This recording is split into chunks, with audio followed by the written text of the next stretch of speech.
Convido os irmãos que abram suas Bíblias no Salmo de número 123.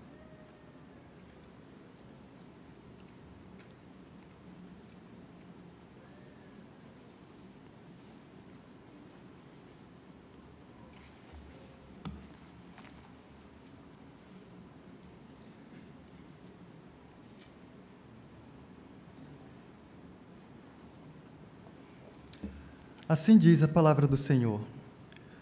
Cântico de romagem. A ti que habitas nos céus, eleva os olhos. Como os olhos dos servos estão afitos nas mãos dos seus senhores, e os olhos da serva na mão de sua senhora, assim os nossos olhos estão fitos no Senhor, nosso Deus, até que se compadeça de nós. Tem misericórdia de nós, Senhor, tem misericórdia, pois estamos sobremodo fartos de desprezo. A nossa alma está saturada do escárnio dos que estão à sua vontade e do desprezo dos soberbos. Oremos. Pai amado, Deus Santo, Todo-Poderoso, Tu, Senhor, que és o Deus Todo-Poderoso, que detém todo o conhecimento, toda a sabedoria, Tu que formaste, Senhor, os céus e a terra, e que nada pode atrapalhar a Tua vontade, Senhor. Tu que determina e tudo ocorre conforme o Teu querer. Te clamamos, Senhor, e te pedimos nesta noite. Receba, Senhor, o nosso culto, através das nossas orações, dos nossos cânticos, dos nossos louvores, e agora, Senhor, a partir da meditação da Tua palavra. Rogamos-te, Senhor, misericórdia, para que o Senhor se compadeça de nós, para que o Senhor se compadeça da Tua igreja, para que possamos aprender, Senhor, quem Tu és, para que possamos aprender como Te louvar e como viver de uma maneira que as nossas vidas sejam um louvor agradável a Ti. Eu Te peço, Senhor, também que o Senhor nos use, porque sabemos, Senhor, que nós somos falhos, somos pequenos, somos fracos, e não há sabedoria no homem, nenhum homem sequer. Mas, quando o Teu povo se humilha diante de Ti, quando nos anulamos, quando nos esvaziamos, e o Senhor nos enche o Teu Santo Espírito, então coisas grandiosas já aconteceram neste mundo e acontecem por intermédio do Teu Santo Espírito. E por isso que eu Te rogo, Senhor, nesta noite, esteja conosco. Não nos abandone, mas esteja aqui presente em nossas vidas. Em nome de Cristo Jesus, o Santo de Israel. Amém.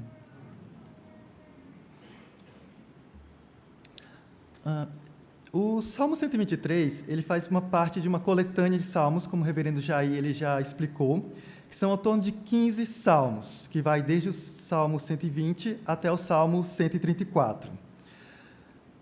Esses salmos, se você olhar na sua Bíblia, dependendo da versão, vocês vão encontrar o cântico de peregrinação, logo no título. Na versão aqui que eu li, tem cântico de romagem. Outras versões vão encontrar cântico de ascensão.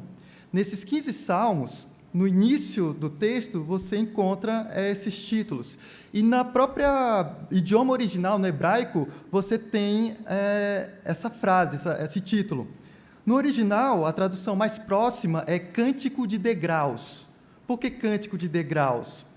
Porque esses salmos, o povo de Israel, eles iam subindo até o templo, no templo de Jerusalém, e no templo tinham 15 degraus. E em cada degrau, eles entoavam um cântico, eles entoavam um salmo. Por isso que esse salmo ele é conhecido também por cântico de ascensão, porque quando eles estão subindo, eles estão entoando esse cântico. Também é comum eles serem considerados como cântico de peregrinação, por dois motivos. Porque em Israel existem 3 grandes festas anuais: a Páscoa, Pentecostes e a Festa das Cabanas. Então o povo, para ir nessas festas, eles subiam e cantavam esses hinos, esses cânticos. Mas também quando o povo estava afastado, devido ao exílio, ao cativeiro, e retornavam à terra, eles também entoavam esses cânticos. Essa peregrinação, ao longo do tempo, também foi trocado o nome como cântico de romagem. Por que eles recebem esse nome? Porque muito tempo depois, a romagem estava associada com uma peregrinação religiosa. e especialmente por conta do catolicismo romano, em que os devotos iam até a cidade de Roma, que era a capital do catolicismo romano, e por isso essa peregrinação religiosa tem esse nome de romagem. Hoje é muito comum a gente ver, associar romagem ou romaria a católicos que vão a cidades de santos ou até a própria cidade de Roma. Mas esse costume de peregrinação já era antigo desde o povo de Israel. Então, quando a gente olha esses salmos, do 120 até o salmo de hoje, 123, a gente percebe que eles são curtos e que, na verdade, eles mostram o intuito do salmista em declarar uma mensagem proposital a Deus. Então, nós vemos, por exemplo, no Salmo 120, a mensagem é paz para as pessoas frustradas. No Salmo 121, o verdadeiro socorro para a alma. E o Salmo 122, o principal motivo da alegria. O Salmo de hoje que nós lemos, o Salmo 123, ele pode ser resumido como misericórdia que vem dos céus. Então, vamos analisar algumas características desse Salmo 123. Esse Salmo 123, ele começa no verso 1, dizendo: a ti que habitas nos céus, elevo os olhos. O começo dele é parecido com o começo do Salmo 120 e do Salmo 121. No 120, nós temos: na minha angústia, clamo ao Senhor, e Ele me ouve. No 121, elevo os olhos para os montes. De onde me virá o socorro? O meu socorro vem do Senhor, que fez o céu e a terra. Então, quando nós olhamos o começo desse salmo, o propósito dele é clamar por misericórdia e graça do Senhor.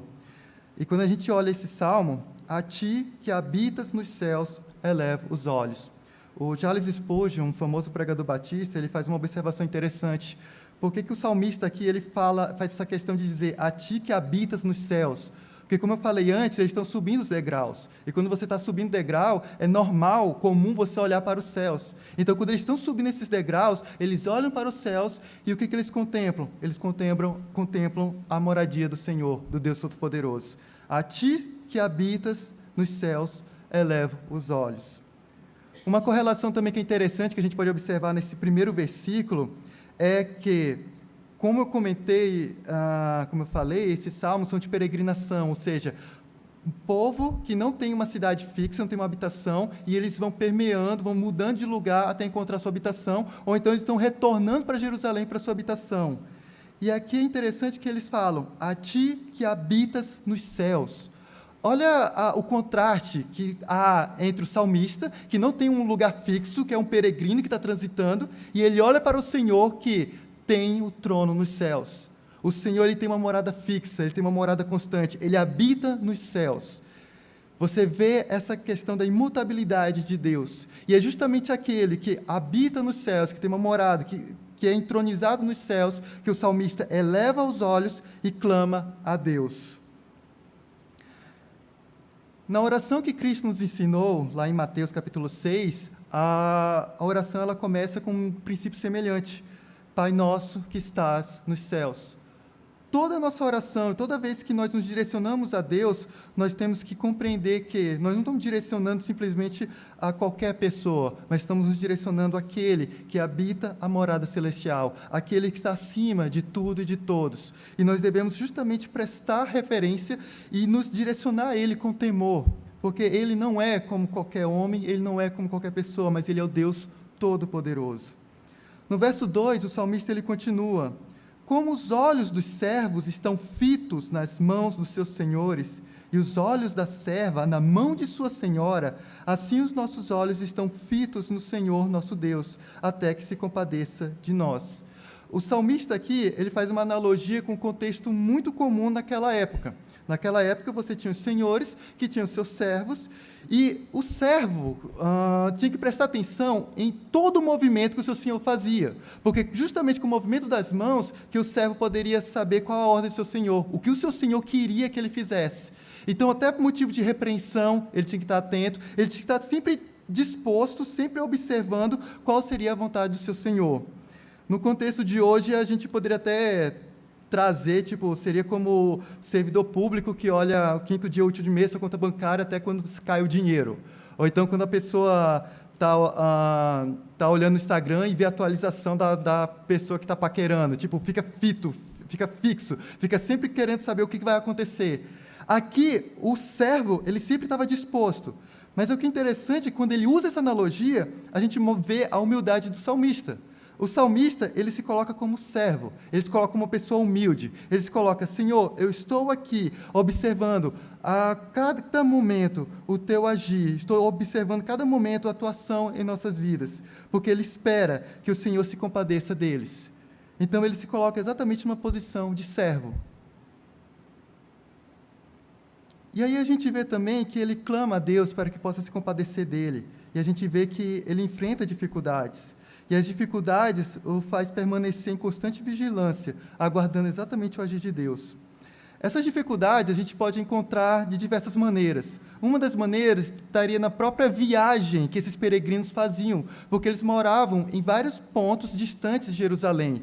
E essa viagem oferecia vários perigos, como, por exemplo, assaltantes, feras, os próprios inimigos do povo de Israel. E aí, no verso 3, eles clamam a Deus. Esse salmo é realmente um salmo de clamor à misericórdia de Deus. Eles falam: tem misericórdia de nós, Senhor, tem misericórdia, pois estamos sobremodo fartos de desprezo. Eles estão cheios, eles não aguentam mais.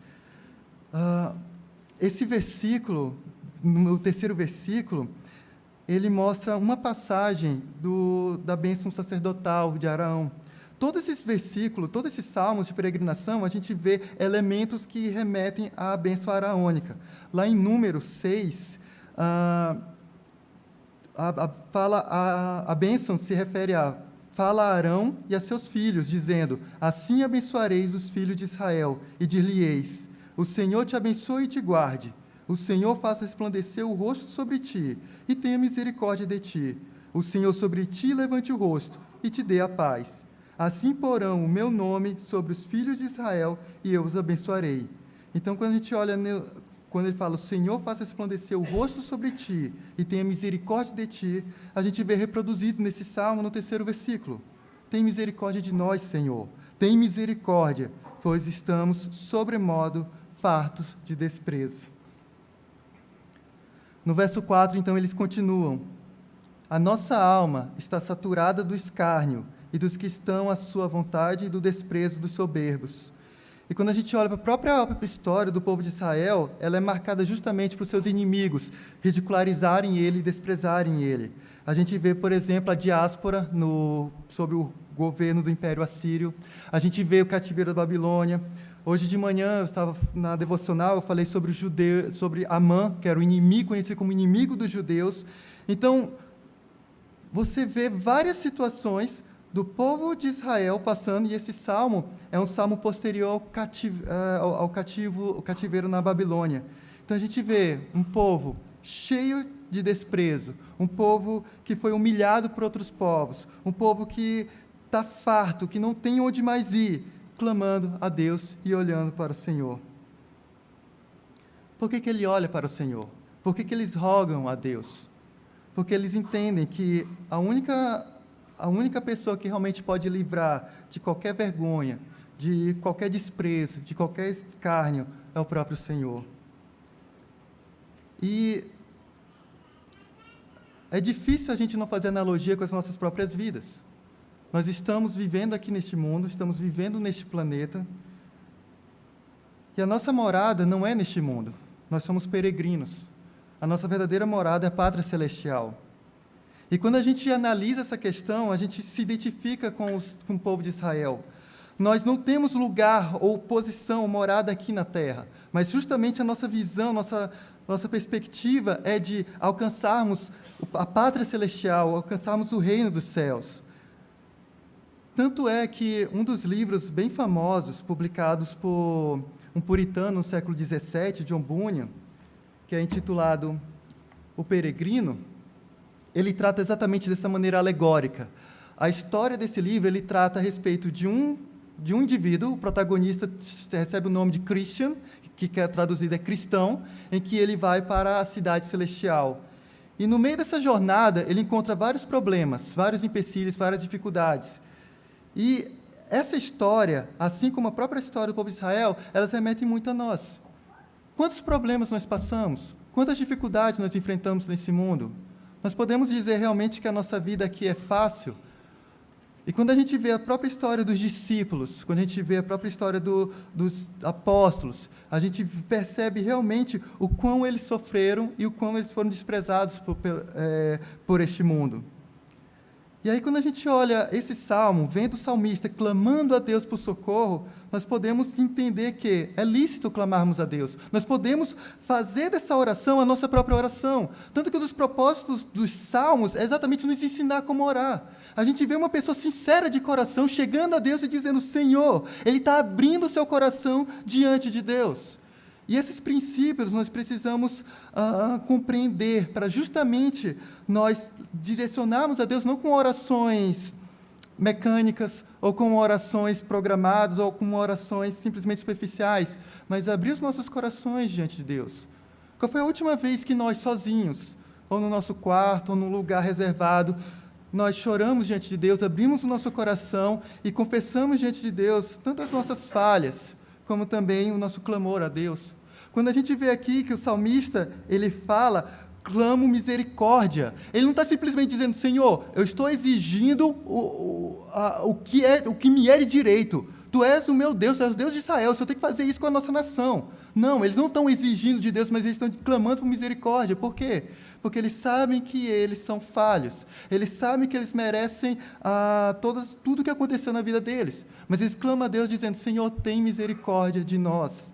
Um outro ponto também é que o salmista, ele não é egocêntrico, ele não pensa só em si. Ele não olha: Senhor, tem misericórdia de mim. Mas ele olha para com todo o povo de Israel: Senhor, tem misericórdia de nós.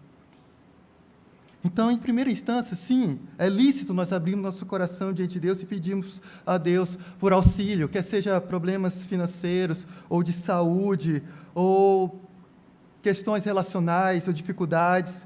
Porque quando a gente olha para a própria vida de Cristo, Cristo curou não somente aqueles que eram discípulos, mas também aqueles que não eram discípulos. Tem um momento lá em Lucas, capítulo 17, em que você vê que Jesus cura 10 leprosos. Só que dos 10, apenas um volta glorificando a Deus. E esse único era samaritano. E aí Jesus fala: não eram 10 os que foram curados? Onde estão os 9? Não houve, porventura, quem voltasse para dar glória a Deus, senão esse estrangeiro?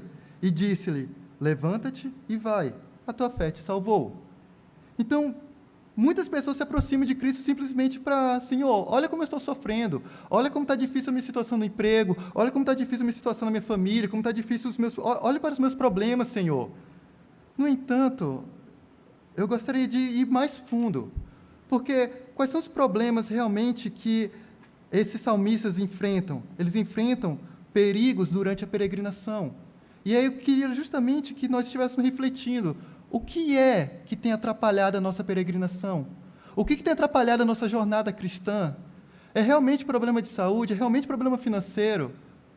Ou são outros fatores que nos impedem de alcançarmos essa pátria celestial? Cristo, em Mateus, capítulo 10, 28, ele fala: não temais os que matam o corpo e não podem matar a alma. Temei antes aquele que pode fazer perecer no inferno tanto a alma como o corpo. Se somos peregrinos nesse mundo, se de fato esse mundo não é nosso, e se de fato estamos caminhando para essa pátria celestial, o que nos impede de crescermos nessa jornada, de progredirmos nessa peregrinação? Quer sejam atitudes nossas que sejam falhas, quer sejam omissões que nós cometemos, quer sejam práticas que sabemos que não agradam a Deus e que entristecem o Espírito Santo, comportamentos que mais nos afastam de Deus do que nos aproximam de Deus. Se a gente for analisar exatamente como é que anda a nossa peregrinação, porque não se trata simplesmente de peregrinação geográfica, de ir de um lugar para o outro, mas se trata de uma peregrinação, um termo filosófico que é próprio para isso, é ontológico, ou seja, do próprio ser, do nosso ser por completo, quer seja as nossas emoções, a nossa razão, as nossas crenças, o nosso comportamento, a nossa atitude. Nós realmente amamos a Deus de todo o nosso coração, de toda a nossa mente, com toda a nossa força. Nós realmente estamos progredindo, avançando. Se você for observar ao longo da sua vida, cada vez mais você tem sido mais parecido com Cristo e menos parecido com esse mundo. Porque realmente esse é o maior objetivo da nossa peregrinação, de nós sermos cada vez menos parecidos com nós mesmos e com esse mundo que não nos pertence e caminharmos para sermos cada vez mais parecidos com Cristo Jesus. E muitas vezes são esses empecilhos, a nossa jornada, a nossa peregrinação, que nós observamos, isso não é um problema, isso não é uma dificuldade, isso não é tão difícil, e a gente esquece de pedir e clamar ao Senhor misericórdia. E justamente logo no começo do Salmo 123, ele fala: a ti que habitas nos céus eleva os olhos. Os nossos olhos estão realmente fitados em nosso Deus, em nosso Senhor, em Cristo Jesus.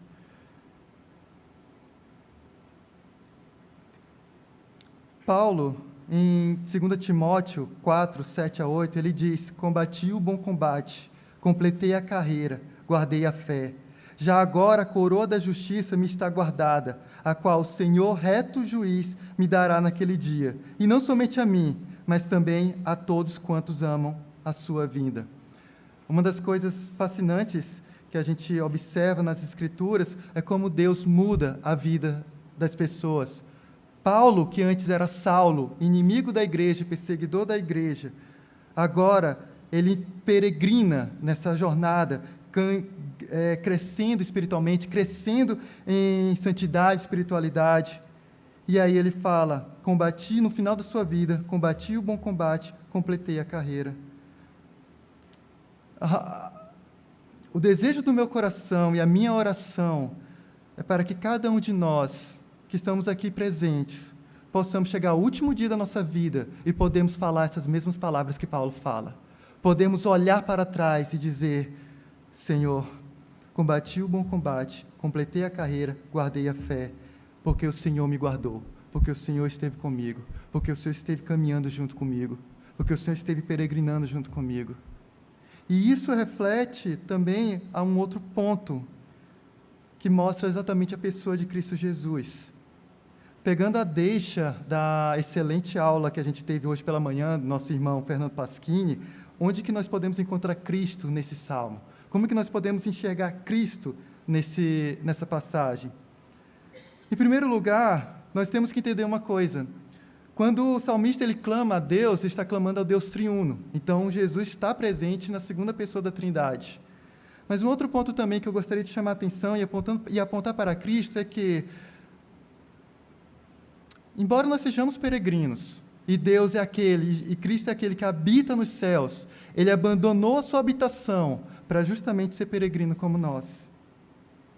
Em Mateus 8:20, ele fala: as raposas têm seus covis, e as aves do céu ninhos, mas o Filho do Homem não tem onde reclinar a cabeça.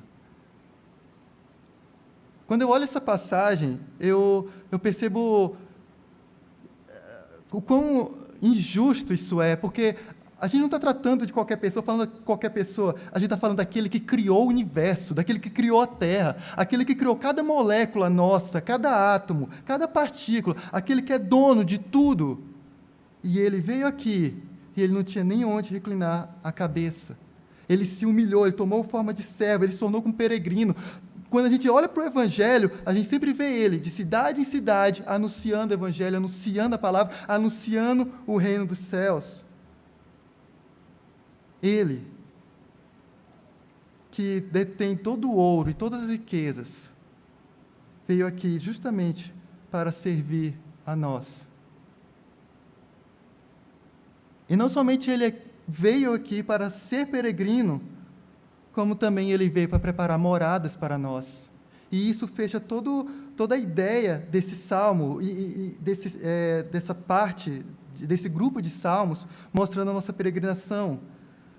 Jesus fala lá em João capítulo 14, no verso 2, na casa de meu pai há muitas moradas. Se assim não fora, eu vou-la teria dito, pois vou preparar-vos lugar. E quando eu for e vos preparar lugar, voltarei e vos receberei para mim mesmo, para que onde eu estou estejais vós também, e vós sabeis o caminho para onde eu vou. Esse não é o maior objetivo e o maior desejo de nossos corações. Imagine estarmos em Cristo, com Cristo Jesus, não nesse mundo onde há dor, ranger de dentes, sofrimento, mas num mundo perfeito, pleno, contemplando a glória do nosso Deus, no nosso grandioso e maravilhoso Deus. Em Cristo Jesus, nessa morada, não sendo mais peregrino de um lado para o outro, mas assim como Deus tem a sua morada fixa, nós teremos também a nossa morada, a nossa habitação fixa, e essa habitação será com o nosso Deus, com o nosso Pai, com o nosso Senhor.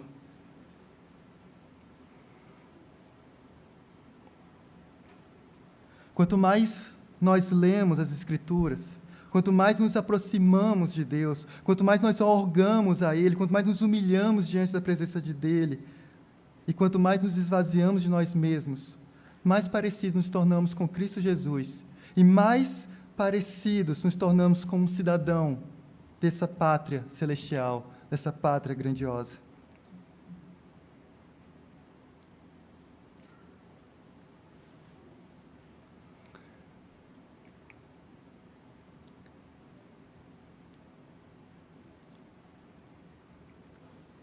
Não somente esse salmo, mas o próprio exemplo de Cristo Jesus, ele nos ensina que nunca vamos ser felizes nesse mundo. Por mais que, como eu falei logo no começo, que a gente pode ter a liberdade de clamar a Deus para Ele realizar as nossas vontades, seja através de um emprego, seja através de outras situações, mas a questão é, nada satisfará a nossa felicidade. Você pode ter o melhor emprego do mundo, você pode ter a melhor situação, os melhores amigos, pode morar na melhor cidade, você pode ter tudo aquilo que seu coração desejou. Mas ainda assim, sempre vai faltar algo, e sempre você vai perceber que precisa de algo para se completar. E quando nós olhamos para homens e mulheres que tinham muito menos do que nós, que sofreram muito mais do que nós temos sofrido, e eles olham para Deus, olham para Cristo, e eles percebem que eles são... E a gente olha para eles, a gente percebe como eles são felizes. Não por causa deles mesmos, mas por conta do que Deus fez na vida deles. Eu estava em São Paulo, essas semanas atrás, e eu encontrei um senhor que estava pedindo comida. E aí eu comprei um lanche para ele e conversei com ele. E falei que tinha uma igreja próxima e tal. E o pouco que eu conversei com ele, o que mais me chamou a atenção era um olhar dele sereno. Mas, conversando um pouco com ele, ele confessou que era cristão, que ele cria em Deus.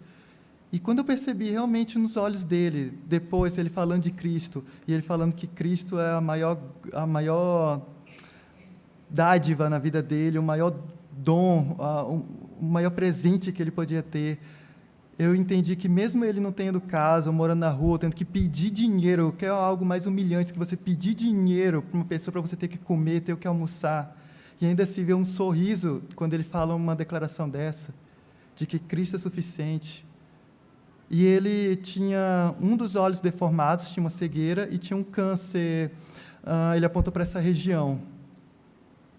Ele tinha mais de 60 anos, mas ainda assim eu pude perceber a paz que ele tinha, a tranquilidade, de depositar a confiança e a fé em Cristo Jesus.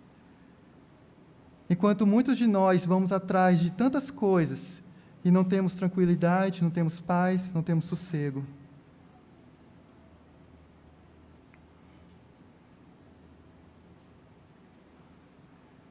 Que nós possamos realmente olhar para os céus, que possamos olhar para Deus e clamar: Senhor, tem misericórdia de nós. Olha para a nossa situação e transforma a nossa vida, para que sejamos realmente peregrinos dessa jornada, para que possamos realmente sermos cada vez mais homens e mulheres segundo o Teu coração, não simplesmente meros frequentadores de uma igreja no domingo à noite, mas realmente o meu desejo e o meu clamor a Deus é que não cesse essa mensagem, que essa mensagem não cesse agora, nessa noite, quando acabar aqui, ou nesse culto público, mas quando você chegar em suas casas, quando vocês chegarem em suas casas, amanhã, depois da manhã, continue, tenha cada vez mais esse desejo de ler a palavra de Deus, de buscar o Senhor, de falar, de se aproximar dEle, de se reunir com outros irmãos que também amam estar na presença dEle, para que nós, como uma comunidade, como um povo unidos, possamos realmente glorificar e exaltar a Deus.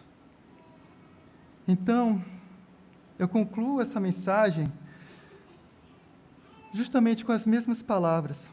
Aproximemo-nos de Cristo e vivamos seus ensinamentos. Não se trata simplesmente, até como o Fernando também ressaltou hoje de manhã, não se trata simplesmente de dizer, eu creio em Cristo, mas que possamos viver seus ensinamentos, possamos entender seus ensinamentos, e rogando àquele que possui morada nos céus, misericórdia, que Ele retire de nós todo escárnio e toda zombaria, para que cheguemos ao fim de nossa peregrinação e ao começo de uma vida totalmente nova e duradoura, pois somente Ele é o caminho, a verdade e a vida.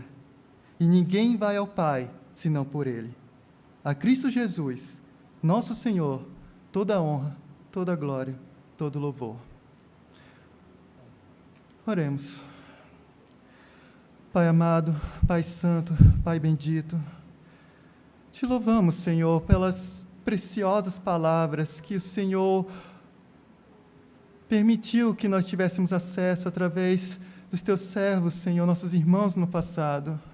Que não desprezemos, Senhor, as sagradas Escrituras, mas pelo contrário, Senhor, até em salmos tão pequenos como o Salmo 123, de 4 versículos, tem tanta coisa para nos ensinar e tanto para nos mostrar. Ajuda-nos, Senhor, auxilia-nos. Derrama a tua misericórdia, Senhor, não somente à Igreja Presbiteriana de Filadélfia, mas à tua Igreja, ao teu povo, Senhor. Que possamos ser realmente fiéis a Ti, que não vivamos simplesmente de aparências, mas transforma o nosso coração, transforma o nosso interior, para que realmente, Senhor, possamos ser luz nesse mundo, sal nessa terra, e proclamar as boas novas, não somente do que temos ouvido, mas também de tudo aquilo que temos vivido, Senhor. E que Tu, Senhor, assim como Cristo Jesus, seja exaltado e adorado. Receba, Senhor, todo o nosso louvor, porque não há nada, Senhor, nenhum outro ser que é digno de receber toda a honra e toda a glória, Senhor, a não ser a Ti, nosso Deus, nosso Pai e nosso Senhor. Em nome de Cristo Jesus que nós oramos. Amém.